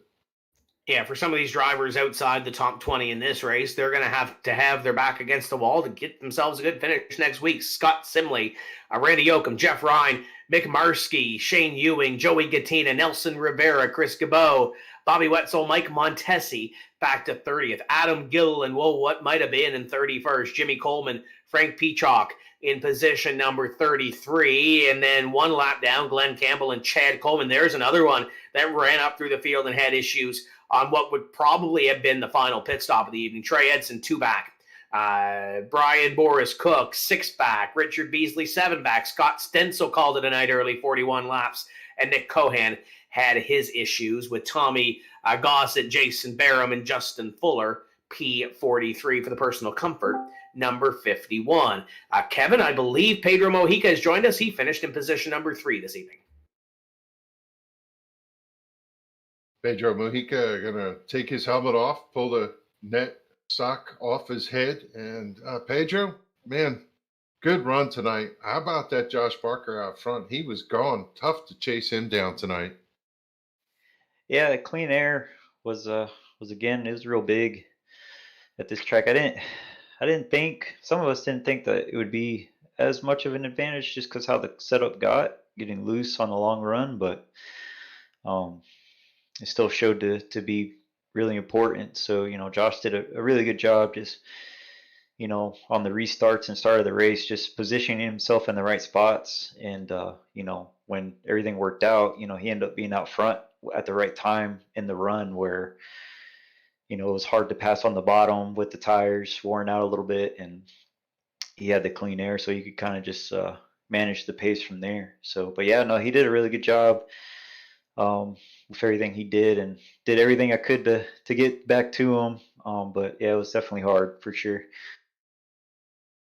Take us through your race. It looked for a long time where you were stalking that 39 right out in front of you, but it looked like it would be difficult to pull off and try and execute that pass. Yeah, for sure. Through the race, I was just trying to manage my stuff, but stay in a good position to be able to take advantage of any mistakes that happen. So, but yeah, I felt like there right before the round of pit stops, Daniel started getting a little loose. He was hurting his right rear tire a little bit there right at the very end, and I was there. I think I was a little bit faster than him, but just with the way at that point of the race, our tires had 40 or 50 laps on them or whatever, and it would have been really difficult to make the pass unless I would have got to the outside of him, which, Daniel's a really good driver. He really doesn't make, a lot of mistakes. So that's, that's something hard to do on him. But, yeah, I mean, the whole race, we just try to manage our stuff and hope that the race would come to us. And unfortunately, there on that, I guess the last restart, we got into third and kind of wanted to ride in there and maybe save tires a little bit, but that didn't seem to help enough to get to Josh. Yeah, we watched that exchange of pit stops, and I don't know that you could have done it any better than what you did. We saw the 39 pit with you on lap 99. I think the 23 when you went a lap earlier than you, but the difference was quite a bit on the exchange of pit stops. You guys came out, just never seemed to be able to chase down that gap. Yeah, I thought the tires would help, but I thought Josh had pitted 2 laps sooner. But he ended up 1 lap older tires, which 1 lap, that difference eventually everybody will even out. Yeah.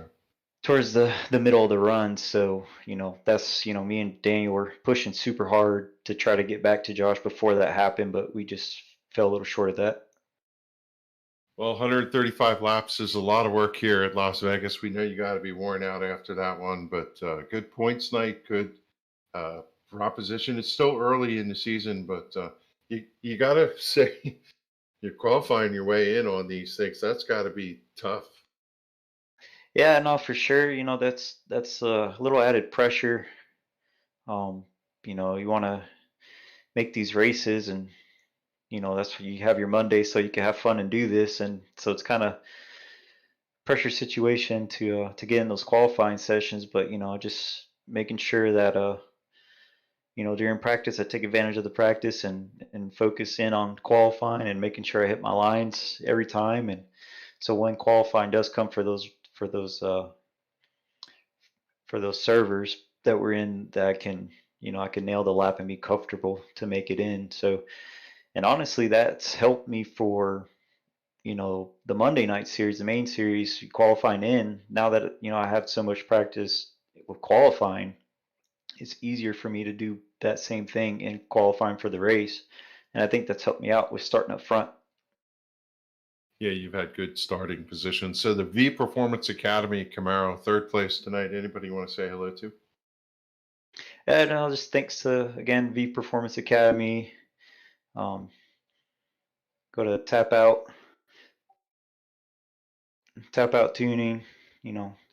Mike Sharp for sponsoring the car, and everybody involved with Michael Sharp Racing. Appreciate you guys for what you do. Let me run in this series. Transervice for sponsoring the series. Everybody in the team name. There's, like I said before, a fun group to race with. So that's, appreciate those guys working with me and talking strategy and whatnot during the race. Joey and everybody at SIM500, all the admins for putting this on. They couldn't do it without them, so I appreciate them putting the time and effort to run this league. And I'm glad that we've been able to showcase some really good races these first 3-4 weeks, and then you guys have a day in TV. Appreciate you guys doing this and taking the time out of your day to do this and show this to the fans. We're having a blast, Pedro. Thanks for making it a good show. I'm going to turn it over to Tim Terry, who's caught up with the 2nd place finisher, Daniel Falkingham. Daniel, looked like you were reeling in Josh Parker near the end of that race. What else did you need on that last run to battle with the 23? I don't know. I don't think really anything could have done it. Josh was just so quick all night. I mean, he definitely deserved to win this race. He was probably the fastest car all night. But, yeah, really don't know what else I needed there at the end. I'm just happy we were able to bring it home P2. And honestly, me and Josh finishing 1-2 for old Bill's shooting over, that's even better. We got the maximum team points tonight as well. So, yeah, maybe if I just had a slight bit fresh tires, and honestly, if I had the lead before the final round of green flag pit stops, I think we had a better shot at it. But nonetheless, I'm very happy about the result. We saw you take the lead coming to the green on one of those rounds of caution flag pit stops. The crew was able to get you out front. But with the way the race was going at that point, did you anticipate it to go green till the end? I had a good feeling it would, just because the last 2 weeks of racing we've had, we've only had a combination of 2 yellows between the two races, 2 at Homestead and 0 at Auto Club. So I felt like, and also with dirty air being a big factor with these Cup cars, I feel like that was going to separate the field a bit more once we got a lot of laps on the tires. So I kind of felt like it was going to go green and whatnot. And I honestly, Josh, he was a lot more confident than me, especially running the bomb on 1 and 2, because pretty much I was fully ahead of him going into 1. Then he pretty much cleared me off turn 2. So yeah. So once he just got by me, I decided to just try to ride in line and try to not let anyone get to my outside, because I knew I'd be trapped on the bottom, and the bottom was really loose all night in 1 and 2. So and I didn't want to get hung down there. So I just rode in line until dirty air and tire wear was really kicking in. Then we just ran our race from there, and thankfully, we didn't have any major incidents tonight, so I'm very happy the race went green to the end like it did. We definitely have really stepped up our game this year with the lack of yellow so far, but maybe a different story next week. But overall, it's been really good racing. Mentioned next week, there's a new build coming tomorrow. What are you expecting, if anything, to change in this car and on these tracks heading into the next week and the next coming weeks in this build? Yeah, I'm very excited for the build tomorrow with everything that's coming. But for the Cup cars, I know there's going to be a little bit of different, drafting, the effects of drafting, especially at the super speedways. I don't know if that'll carry over to the 1.5 miles and stuff. So we'll have to wait and see next time we go to a 1.5 miles. Like I think it's Atlanta.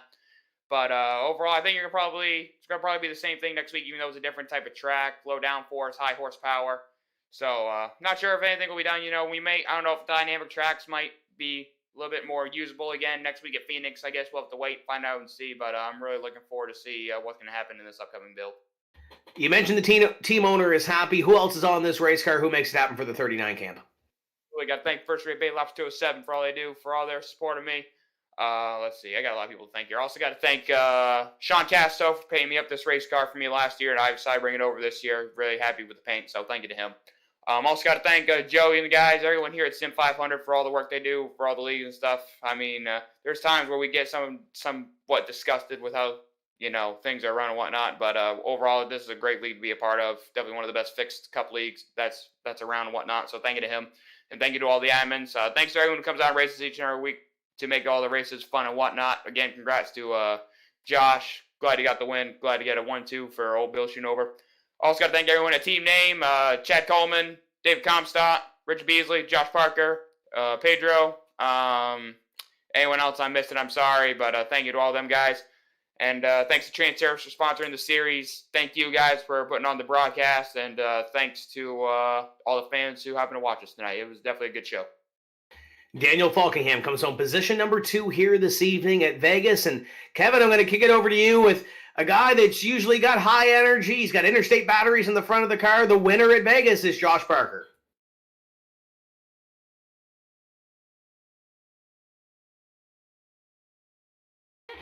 Kevin?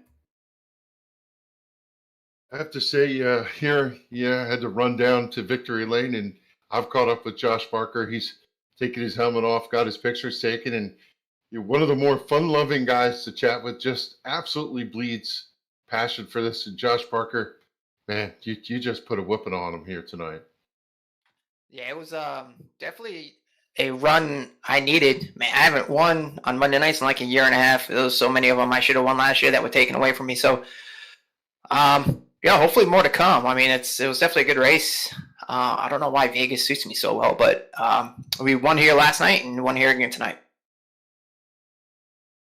You got out front and you just kind of held control. Were you looking in the mirror or just looking out front and just trying to hit your lines? Honestly, I've been quarantined for the last week and a half, so I ran a lot during this past week at Vegas and they fixed everything. So I knew what the balance was going to be like. I know clean air was definitely key. I knew the right rear was going to slide a little bit, but I kind of felt like I was confident I had a good balance of how to keep the lead and save the right rear on it. So I was trying to use that to my advantage, which is why I was trying to be so aggressive on the starts. I just want to be able to be the control car. There's been so many times in these races where I've just rode around 5th to 6th and never got the track position to close one of these out. So, yeah, like I said, it played out in my favor. There could have been a lot of things that went wrong, but luckily they didn't. It's not very often that you see somebody lead that many laps. 120 laps led here tonight. I think Justin Fuller led 118, which was the high that I know of at this racetrack. And you had it covered here tonight. Made it look easy. That's hard to do. Yeah, never heard of that guy. Justin who? Well, you're going to hear Josh Parker after this. Yeah, no, it was like I said, the circumstances had to they had to fall right, and they did. There was a couple of yellows there that I was expecting this race to go green.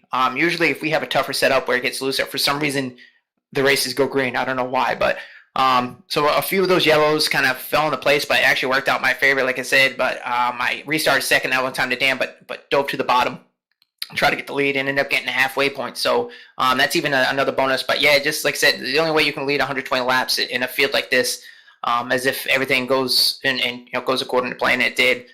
This is a tough field. I thought last year was tough, but this year's definitely tougher. Outstanding strategy, good pit stops. Just execution was flawless, and you had some of the best in the business. You're going to smile going into Phoenix next week. Who do you want to say hello to before we check out here tonight? I got to thank everyone at Interstate Batteries, Joe Gibbs Racing, everything they do for me with the NASCAR heat size. Boris, who was in the race tonight, he got some damage I saw. So big shout out to those guys, Charlie, Larry.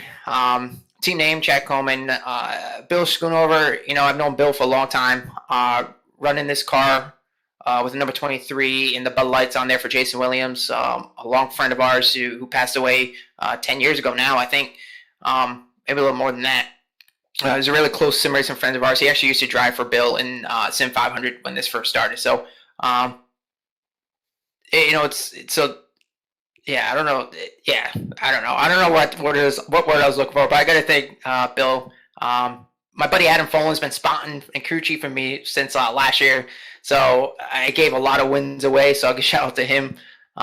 It must be frustrating watching me. I think I hit the pit wall at Homestead. So watching someone do that can't be fun when you have you do all night. But yeah, and everyone here at Sim500, you guys at the broadcast, thanks. Yeah, Bill Schoonover, one of the nicest guys you'll ever meet. Raced with him eons ago, and just always had a pleasant time running with him. He's good people, and glad to see you get his team into victory lane. Congratulations, Josh, and we see you next week at Phoenix. Man, just a great run here tonight. Nothing more you could say about that. Good, go celebrate with your team. Thanks, guys. Hey, Tim. Hey, Josh, and by the way, the Justin Fuller guy that you were referring to, checked 43rd in the standings tonight. He's looking good. The only time I saw him when he fell out. The only time I saw his name today. Well, there you go. So score one for the 23 team as Josh Parker takes the win. There you go, Kevin. Great race at Las Vegas. These guys put on a phenomenal show, and as they did last week, can't wait for the rest of this season. But Josh Parker's locked into the playoffs now. There's one more spot that's taken up. We're clicking drivers off here to get into the playoffs. It's going to get crowded up there. Yeah, we talked on the season opener how you could play into more winners than we have slots, and then they have to go back to secondary criteria. So, yeah, this season is playing out very interesting, and I just love the mix of drivers we have, Tim, that have been competitive. It shows the depth and the talent through this field as different names come to the top, and really enjoying the shows every week. And now we look forward to another race in this Transervice Cup Series, and they continue to set the bar. Auto Club was great with no cautions. Vegas had a couple of cautions to kind of tighten things up at a long green flag run at the end. I don't know how they won up it, but that's next week. We got a busy week coming up here, and Paul, we got champions. We got new content coming tomorrow with Bristol Dirt with TCM. That's an 8 p.m. Eastern start. Before that, Eastbound is going to be on the racetrack for the DC Auto 150. And Martinsville, we assume that it's going to be the new Super Late, because from what we've been hearing, there's no legacy car coming out of this. So it'll be the brand new Super and the brand new Bristol Dirt track tomorrow night on a doubleheader. Wednesday, TCM has the weekly iRacing series at Nashville, and then we're going to go with the Fatheads Cup Series afterwards. Thursday night, Neps is crowning a champion. We've got a busy week. Yeah, and then you can see Sim Racing Unleashed back on Sunday night. And they're going to be running at Darlington, so a lot of throwback paint schemes. And then right back here from Monday night, Tim's Corner Live and SIM500 Transervice Cup Series. You know, who knew going into this week, Thursday night, originally was going to be my most looking forward to night. We're crowning a champion, and we know it's going to be Johnny Two Belts, John Peters. I believe he's got 6 or 7 wins on the season and pretty much locks up the championship by showing up to the track on Thursday night. But we've got 2 races tomorrow with brand new content, like you said, Tim. Bristol Dirt coming out, which is going to be really, really cool, and a brand new super late model that we're going to be running at Martinsville with Eastbound. So very excited this week. Don't go anywhere. We're going to be here all week long. As you can see the upcoming events on your screen, and you can check out the entire schedule over at vidane.net/events. And while you're there, punch in vidane.shop. Grab yourself a t-shirt, a hat. We got all sorts of cool merchandise over there at the Vidane TV merchandise booth. And again, a quick shout out to Kong Beer Bong tonight. Kind of an affiliate partner sponsor here with Vidane TV and Two Drunk Esports. Check them out at kong.twodrunk.net. But that's going to do us here at Las Vegas. Another great race here for the SIM500 Transervice Cup Series. These guys put on a fantastic show each and every single Monday night, and we're very glad that these guys call Vidane TV their home. Pardon me, their home. But that's going to do it here for tonight. We'll catch you guys on the flip side, and when we do, we're going to be doing it live. Have yourselves a great night.